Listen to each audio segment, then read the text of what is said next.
Hey everybody and welcome back. Tyler here with Tyler Talks, and in today's video I want to do a really quick overview / general review of the Systweak PDF Editor application. Now I did get a copy of this for free from the creators of the application, and I will put an affiliate link in the description. If you're interested in purchasing this, then you can use that link. I'll get a small financial benefit from that as well, but I will try to keep this video just open, honest, and transparent.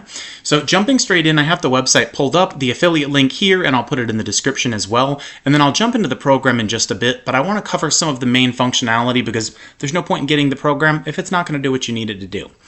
So you'll see in the homepage we have the just overview of PDF editing gets easy, and you'll see really just overview of this kind of WYSIWYG style editor. So what you see is what you get: drag and drop, resize, etc.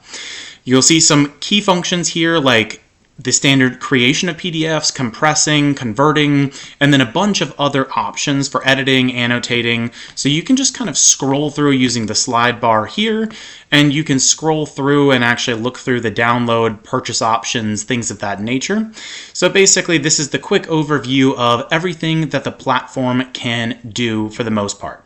Now you can go ahead and download it, and then if you want you can actually purchase the license using this option here. And what I like is the fact that they offer a pay once a lifetime option. I really like it when companies do this because it just makes life so much easier compared to the annual or monthly subscriptions. Now that I've closed that out, let's jump into the PDF editor itself. So you'll see that we have this maximized, and basically we have all of our commands or options up top. So we have our file menu. You'll see that we have this kind of home screen or tab. We have the edit, and then from here you can just kind of continue to go through, but it's a little bit easier once you've actually gone through and imported a PDF. So you'll have this home option up here as well if you ever just want to get back to the kind of home screen. So you'll see I have a recent file, and it was just a kind of like a stock resume template from Microsoft Word, and then I just saved it as a PDF to walk through how this platform works. So you'll see that when we go into this screen, we have our edit menu in the top left.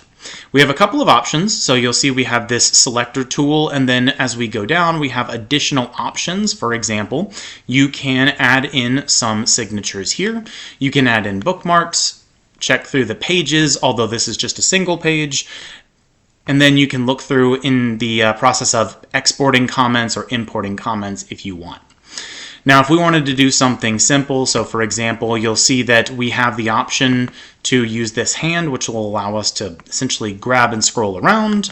We have the selector tool, so if we wanted to do something like add text, when you select that, you'll now see pretty much all of the text fields have these boxes around them, and then you can select into the box and type in additional letters, and then you can also change what's in this box as well. So we could make this color blue for this text, and you'll see that change has been made and all of those properties managed over here.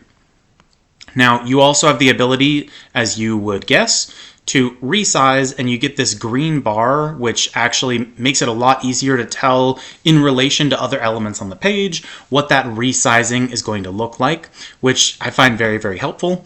And then you have this really useful grid-like thing that comes up and just lets you see, okay, in relation to everything else on the page, where am I dropping this item? I don't notice any lag or anything on my computer, so it's really easy to resize instead of it snapping to different parts of the page. Now we have the edit content, which is very similar to what we were just using, so you can select in a box, edit, change, update, etc. You can add in images, which is relatively straightforward. You'll just import an image from your device. Search and replace, you have the sign, crop, watermark, so again, tons of really cool features. We could add watermarks, and then you'll see all of the options that you have here and kind of what that would look like.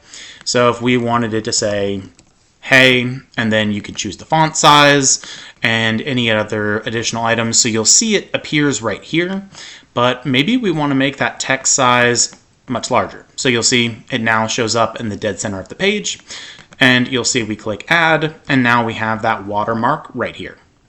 Now we have additional options like notes, stamps, shapes, page numbers, so all of these are pretty straightforward and easy to use. If we just use the default option, you'll see it now says page 1 down here. So really easy to use. And then you have additional views. So you'll see right here we're in this View tab. So we can do the actual view, we can do fit width, fit page. You'll see we could do single view, side-by-side view, and again, this is only one page, so there's only so much we can look at. Now, we have other options as well, so you'll see the page options we were just looking at, but there's more options that we can follow through with, such as rotation and removing, splitting. So you'll see we can't split a PDF with one page, but if we had multiple, we could go through that option. So there's just a ton of options, and it's really, really easy to use. There's also a secure option here, so digital signing, protecting, mark redaction, so you can go through and kind of see if you want to remove metadata, batch process, just a ton of cool options. And then we have, as we're kind of closing things out, so we have the signature field where you can always just drop in that signature space. You have additional options, so for example, if you wanted to add in something like a radio button, you can see that it's just really easy to add in. And then you have additional options as well. Then we have the ability to do this perform OCR, scan to PDF, batch OCR, and then lastly, we have the tools menu. You have some additional options here, but all things considered, it's really, really straightforward and easy to use. I don't think that most people think about the PDF editing space as being competitive, but for a one-time subscription fee with this many tools and just how easy it is to use, I would say that whether I got this for free or not, it's definitely something I could recommend. Let me know your thoughts in the comment box below, and I'll see you all in the next video.